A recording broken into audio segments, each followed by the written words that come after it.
Hello, so I'm back with a pregnancy update, and this week I'll be doing weeks 26, 27, and 28. I'm currently 28 weeks pregnant, and I'll be 29 weeks pregnant tomorrow.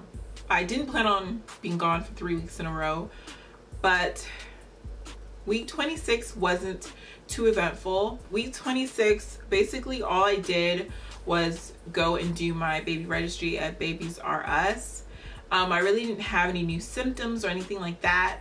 One thing I have to say about Babies R Us and most stores that sell baby products is I couldn't find what I was looking for in terms of colors and patterns and stuff like that. I actually had planned on doing a super neutral theme. I wanted chevron print, I wanted whites, really like gray and silver and gold. I wanted just beautiful neutral colors, but I honestly couldn't find any of that.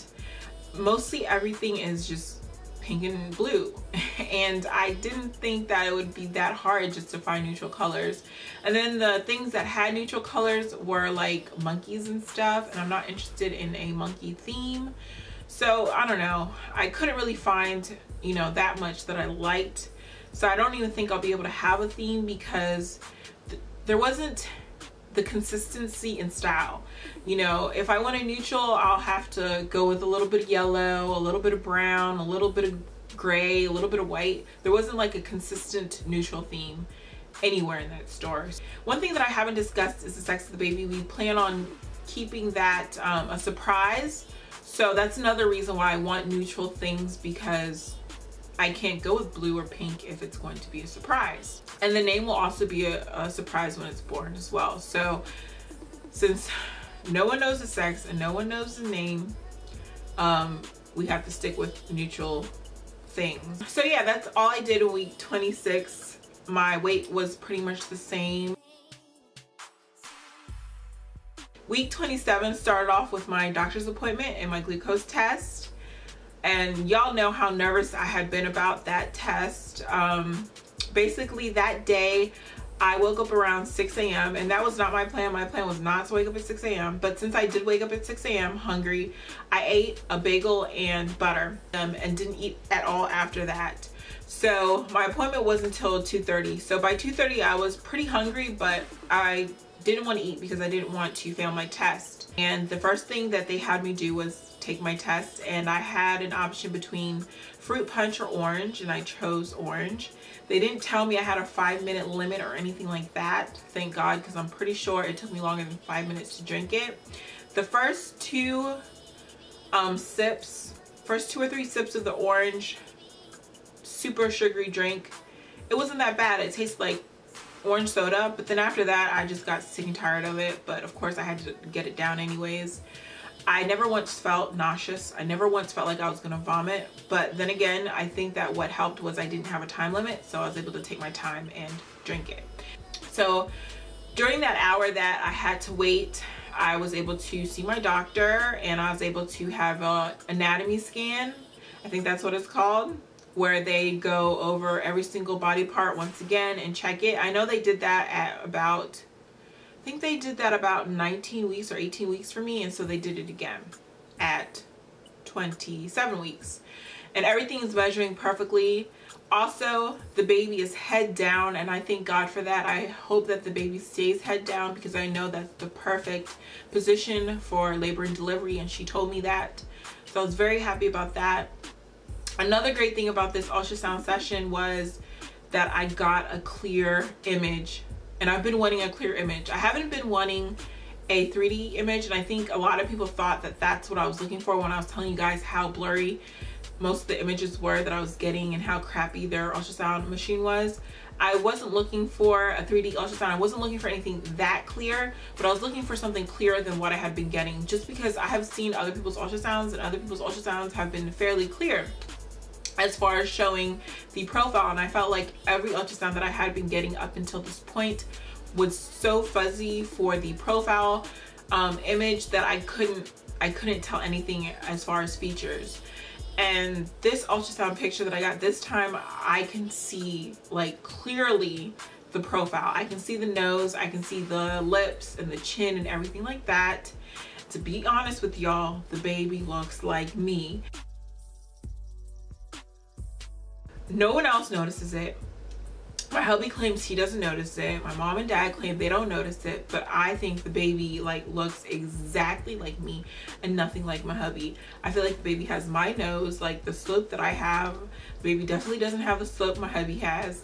Baby definitely has my big old lips and my big chin. Like the baby to me looks exactly like me. But I guess we will see when the baby comes out really what the baby looks like, and I'm sure the baby will have some features of my hubby, so we will see. But I do not want a 3D ultrasound because I do want that surprise, and I just want that excitement of not knowing. I also don't plan on having a maternity photo shoot.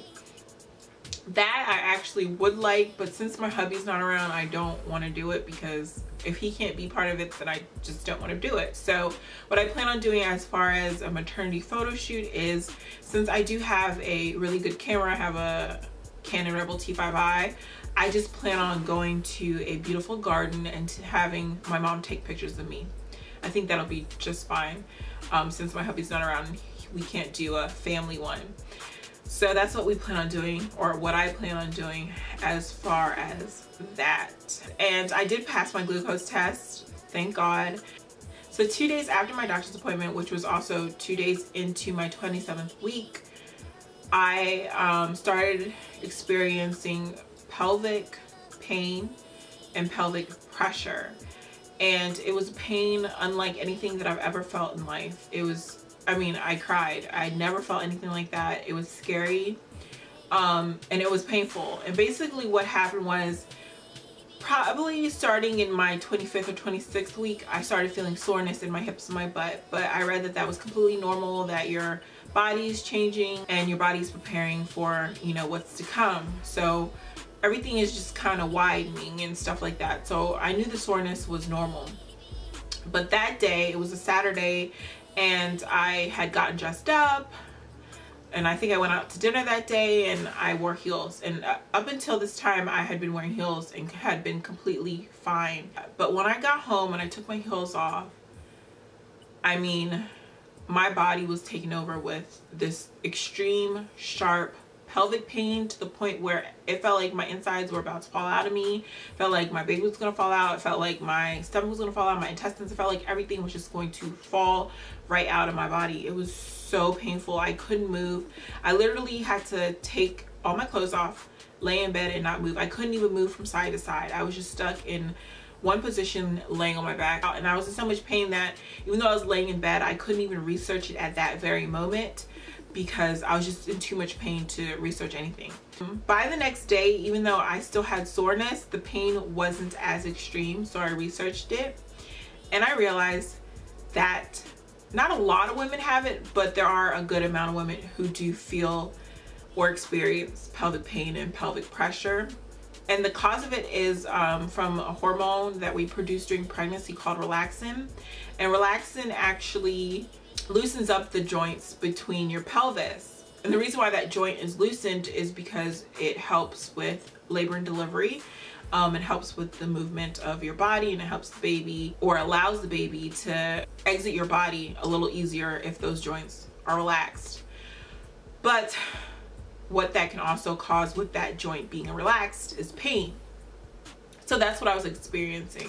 And I watched a couple of YouTube videos of other women who have experienced that pain and stuff like that. So I know that it's normal, but it's just something that I don't really want to go through. And so I know right now that I can't wear heels for the rest of my pregnancy. I don't want to wear heels. I don't ever want to experience that pain to that level. I still experience the pain, but I don't want to experience it to that level, to the point where I'm crying. And then also week 27, because of the pelvic pain and the pelvic pressure, I had my mom pick up maternity support band for me. And as you can see, it goes underneath the belly and then it goes above the belly, and it's supposed to provide pelvic support, hip support, waist support. It's just basically supposed to support your belly and take some of the pressure off your body. But I have read reviews on it, and I got it from Babies R Us, that it is good and it is helpful. So in week 28, other than the pelvic pain and pelvic pressure, I really haven't had any other changes. Since I've been taking it easy, I don't really have the pelvic pain or pelvic pressure from walking or from heels or from anything like that. It's mainly just from sleeping. Sleeping has become so uncomfortable. I pretty much wake up every hour or 2 or 3 hours, just having to change positions. Up until this point, I've always slept on my left side just because I heard that's the side you're supposed to sleep on. But I found myself sleeping on my back and my left side and my right side. I always try to stay away from my back, but sometimes I end up on my back. I don't know how. Also, lately, my stomach's been itching. So I finally bought myself some cocoa butter, and I started using cocoa butter on my stomach because I don't want stretch marks. So other than that, my camera's about to die. I love you guys so much. Bye, loves.